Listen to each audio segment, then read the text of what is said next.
From CPRE and the CPRE Knowledge Hub, this is Research Minutes, a weekly look at new and important research in education. Today, we look at stressors in the wake of the COVID-19 pandemic and a new study examining the factors that may lead to teacher burnout. A lot of pressure and expectations were put on teachers' plates this year. So I really wanted to know what teachers are going through and their perspective on it all. We welcome Newport University's Timothy Pressley, who surveyed hundreds of educators this fall to gauge their perceptions following a year of upheaval. He shares what he learned from the study and some potential implications for districts, school leaders, and other stakeholders in the months and years ahead. Giving teachers some sort of support from a mental health standpoint, I think could be very valuable in supporting teachers and keeping teachers in the classroom. That's right now on Research Minutes.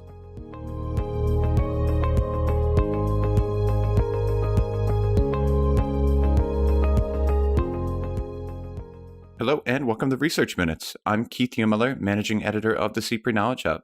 Today, we're happy to be speaking with Timothy Pressley, Assistant Professor in the Department of Psychology and a research affiliate with the CNU Center for Education Research and Policy at Newport University. Thanks so much for joining us, Tim. Thanks for having me. I'm excited to be here. So today we're discussing your new study, which was just published in the journal Educational Researcher, titled Factors Contributing to Teacher Burnout During COVID-19.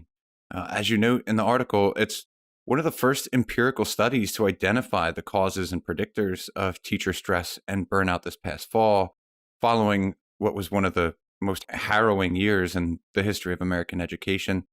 To start, could you just give us a little bit of context? When did you decide to embark on this study, and why did you think it was an area that was worthy of closer examination? Yeah, that's an absolutely great question. My background is I'm a former elementary school teacher, and granted, I did not teach during a pandemic, but I have had a front row seat because my wonderful wife is an elementary teacher. So I've seen her throughout this pandemic jumping on Zoom calls at all hours just to connect with students who she's been trying through days to connect with. I've heard about the expectations from school leaders and district leaders. And I've also heard about how teachers in schools were talked about through the media. Beyond my wife, I'm still connected with many teachers in the area, and being part of a teacher preparation program, I stay connected with our former students.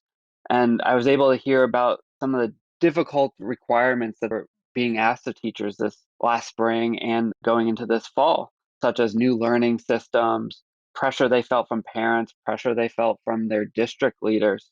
So I started to kind of see how this pressure was really starting to get to teachers. And it really made me interested, is this common across all teachers or most teachers, especially this summer as districts debated how they were going to return to learning. I know for me personally, my wife and I would tune into the local school board meetings to try and see what they were thinking. And it didn't always feel like teachers were included in that conversation. So, with all that and my background being a teacher, I always try and bring teacher perspective into my research. I think it's so important to have their voice shared in the research because they're the ones in the classrooms day to day working with our students. So I really wanted to know what teachers are going through and their perspective on it all. I don't have much previous research on teacher burnout and stress, but it had been something that has really caught my eye, especially recently with the teacher shortages many states are facing. I know here in Virginia, we definitely have a teacher shortage. So I wanted to kind of explore how this pandemic and how teachers were, I guess, being treated is impacting their burnout. And are we going to have a greater teacher shortage in the future because of this COVID-19 year? And so that's kind of what led me to developing this study and putting together a survey to send out to teachers. This seems like a challenging line of research, particularly due to the unique nature of the crisis and the stressors that teachers were navigating last year. So I'm curious how you approached this work. So luckily, I have a colleague in my department, Dr. Sherman Lee, who had done some research on COVID anxiety. And so I had several conversations with him about how people in general were responding to COVID-19. And then really focusing on what was the stress level of teachers and what influences were playing a role in their stress level during this fall 2020. And so to go about that, I shot for about 4 to 6 weeks into the school year. I felt that this was an appropriate amount of time because it gave teachers an opportunity to kind of work through the kinks of the first days of school, such as new procedures, building relationships with students, adding and losing students or students changing classes. So by the time I collected data, I felt like those kinks would be out of the way. To explore this research question, I thought the easiest way would just be to get a survey together to try and get as many teachers as possible. Luckily, I was able to get over 350 teachers from 17 states with an average of 13 years of experience. On that survey that I sent out to them, I included a COVID anxiety scale that Dr. Lee developed, some questions focused on their anxiety returning to teaching, using district technology. And then I used Seidman and Zager's subscales of teacher stress leading to burnout and their administrative support and that influence on burnout. I also, in my analysis, wanted to see if there was differences based off of ethnicity, school location, which I included as suburban, rural, or urban. I also looked to see if there was a difference based off teaching experience, seeing if the more experienced teachers were feeling any different than new teachers. And then by instruction type, I looked to see if there was a difference there by those who returned all in person during fall 2020, those who were on a hybrid, and then teachers who were doing all virtual instruction, and seeing how those types of instructional approaches were impacting teachers' stress and anxiety during fall 2020. So let's jump right into your findings. What did you learn about the teachers who responded to your survey? So, a little background, the burnout stress subscale scores can range from a score of 6 to 36. And previously, the average ranges from 14 to 19. And the sample from our study was 24.85. So that can indicate that there was a higher level of stress for teachers that was leading to burnout during fall 2020. When it came to administrative support, ours fell within the average that's been previously seen. The average falls between 14 and 18. Ours was at 16.63. When it came to anxiety, teachers felt moderate anxiety at that current time, that 4 to 6 weeks into the school year, about their teaching. They felt little to moderate anxiety about communicating to parents. And then when it came to COVID anxiety, that actually wasn't too high. It was about 3. And based off this scale, if they have a score of 9 or higher, that indicates some really strong anxiety towards COVID. So the teachers in our sample was actually fairly small for COVID anxiety. In order to look into what variables we're predicting, we ran a regression controlling for those variables that I discussed previously. And we found there were 4 significant predictors, those being COVID anxiety, current anxiety, administrative support, and then anxiety communicating with parents. Their current anxiety was the strongest predictor.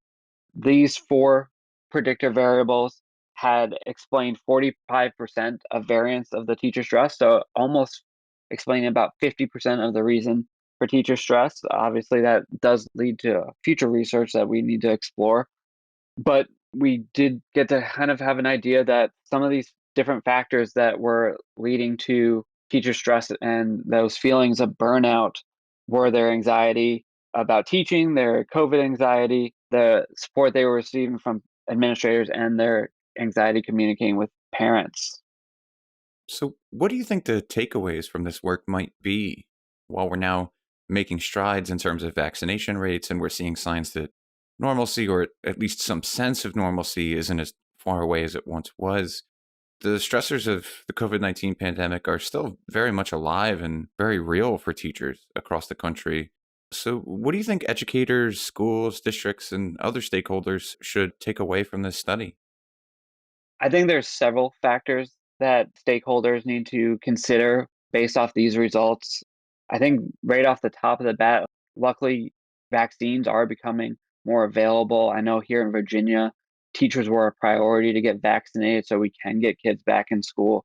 But I think teachers just need to feel protected and safe in the school environment. And this includes getting teachers vaccinated, making sure that there's appropriate space between teachers and students, and districts are transparent when it comes to the number of cases and what's being done to limit cases. I think also teachers need support from their districts, from schools, and from parents. A lot of pressure and expectations were put on teachers' plates this year. This includes teachers working extra long hours, prepping for virtual and in person instruction, learning new technologies, learning new learning management systems, having teachers try and connect with students virtually. That's a lot for teachers. And I don't know if they really got the support they needed throughout the pandemic. I think from a district level, if districts can provide instructional guidance from the top down and also really reevaluate what is important for teachers to accomplish this year. We want to try and make sure students are learning as much as possible, but we also have to remember we're still trying to get through this COVID-19 pandemic. So if districts can take a step back and reevaluate what is necessary for the year and to support teachers and student learning, I think that's going to be really important. And yes, this might mean cutting some of the extra aspects that teachers usually are asked to do, such as extra testing or extra activities or fun nights at the school. I think districts need to really focus on, okay, what is important for student learning so that we're not putting too much on teachers' plates. I think districts also need to consider how are they going to support teachers' mental health, whether that's providing mental health days when students aren't in the building or providing telehealth options, but giving teachers some sort of support from a mental health standpoint, I think could be very valuable in supporting teachers and keeping teachers in the classroom. Additionally, from the district level, and this kind of goes into the school level as well, as providing relevant professional development for teachers and giving a teacher's voice in what the topics are of those PD sessions so that teachers can feel like they are being supported in the areas that they feel that they're struggling with or they're stressing about. I know these new learning management systems were a real headache for a lot of teachers. So giving more support, more hands-on support in those systems. At the school level, I think administrators need to know how much is on teachers' plates and really talk with their teachers about how they can support them. The admin is often the communication between district and teachers. So really talking with their teachers about how they can support them, but also help students learn as much as possible. I think lastly, schools need to help teachers with the parent communication aspect. Parent anxiety communicating with parents was a significant predictor. And I know parents are frustrated this year. It's not a normal year. Parents want their students back in schools. Students want to be back in school. And I know teachers want students back in school once it's safe and they're safe. But parents also need to understand that teachers are doing their best and they might not always have all the answers, but they do want to see all students be successful. So if schools and districts can provide that extra communication to parents so that teachers aren't having to take the brunt of the criticism so much, that might help with teachers' anxiety. And finally, do you think that there are opportunities here for future research, either for you or others who are attempting to track teachers' mental health and burnout in the wake of the COVID-19 pandemic? Yes, I definitely think there is. I think as educational researchers, we are just at the very tip of the iceberg when it comes to the impact of COVID-19 on teachers, students, and schools. And I think researchers really need to take a hard look at the implications of this year and focus on how students and teachers can be supported moving forward. For me personally, I know I want to continue looking at this topic of teacher burnout stress. I actually am planning to send out a similar survey here closer to the end of the school year to see where teachers are at and how teachers are feeling now that they've almost completed a full school year. And also looking at teacher advocacy, which is something I included in my first survey, factors about teacher motivation, their motivation to stay in teaching, especially after going through a COVID year, looking at how teachers use virtual instruction, how they approach hybrid instruction, are all different aspects I think as researchers we can really explore. Well, this is great work, Tim, and we want to encourage our listeners to go and read the full article. Again, it's titled Factors Contributing to Teacher Burnout During COVID-19, and it's now available in the journal Educational Researcher. Timothy Pressley, thanks so much for joining us today. Thanks for having me. Thanks for listening to this week's Research Minutes, presented by the CPRE Knowledge Hub. For more episodes or to subscribe to the series, you can find us at researchminutes.org. To share thoughts on today's episode or to suggest a future topic, you can follow us on Twitter at CPRE Hub. That's CPRE Hub.